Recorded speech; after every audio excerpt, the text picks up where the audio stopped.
Atiullah və atiur Rasul, Allah'a və onun Rəsuluna itaat edin əmri gərəyi budur ki, mümin bu ayətə iman gətirdiyi zaman Resulullah sallallahu aleyhi ve sellemə hər şeyindən üstün tutsun.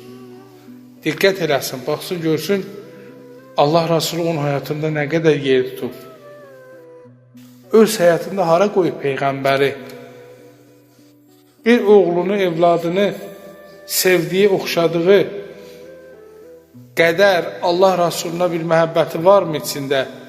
Varsa, Muhammed-i Məşrəb, Həzrəti Muhammedin həqiqət dənizində, eşq dənizində Allah ona üzmək üçün qapılar açar, nəsib eləyər ki, yəni o olmadan Mevla olmaz. Ona varmadan, onun sevdiklərinə varmadan Mevla olmaz.